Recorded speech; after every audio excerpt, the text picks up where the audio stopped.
మహిళలకు ఒకరికే న్యాయం జరుగుతుంది, మిగతా వాళ్ళు జరగట్లేదని సుప్రీంకోర్టు ద్వారా ఈ రోజు వచ్చిందని ఇప్పుడు మొన్న జరిగిన గురుకులాలకు సంబంధించిన ఎంప్లాయ్మెంట్ లో ఏదైతే ఫిల్ చేశామో దాంట్లో ఈమె చెప్పిన ప్రకారం చాలా 16-17% న్యాయం జరుగుతుంది, మొత్తం అందరికి రావట్లేదని ఈమె అంటా ఉంది. కానీ ఆయన పెట్టింది ఎప్పుడు టీఆర్ఎస్ గవర్నమెంట్ ఉన్నప్పుడు ఆ నోటిఫికేషన్ ఇచ్చారు. ఇప్పుడు ఎంప్లాయ్మెంట్ మనం ఆర్డర్స్ ఇచ్చి ఉద్యోగంలో ఉన్న వాళ్ళకి ఇద్దాం అనుకున్నప్పుడు ఇప్పుడు కాంగ్రెస్ ప్రభుత్వం వచ్చింది. మరి ఆ బేస్ లో తీసుకొని వాళ్ళకి మనం ఇవ్వడం జరిగింది.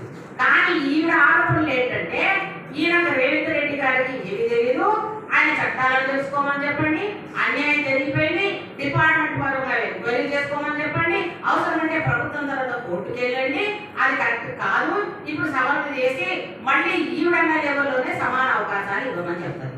నువ్వు సమాన అవకాశాలు ఇచ్చే దాంట్లో నువ్వు కనుక గతంలో కనుక ఇదే లెవెల్లో చేస్తుంటే ఈ నువ్వు చేసిన మహిళల పట్ల నువ్వు చూపించిన ప్రేమ, త్యాగము, దొంగ నాటకాలు మరి అప్పుడెందుకు గుర్తు రాలేదని ఈ 10 ఏళ్లలో నీకు.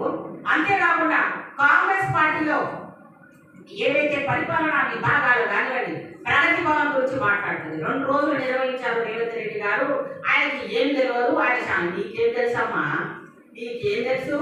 స్వాతంత్రం తెచ్చినప్పుడు గాంధీ గారు కాంగ్రెస్ పార్టీ ఇచ్చిన మేమెంత ఈ సమాజానికి ఎంత చేశామో నువ్వు ఈ రోజు నువ్వు కానీ నీ అయ్య కానీ అక్కడ బీజేపీ వాళ్ళతో ఆయన ఏమైనా స్వాతంత్ర సమయంలో బీజేపీ పార్టీ ఉందా? ఆయన ఫ్యామిలీలో ఎవడన్నా చచ్చాడా?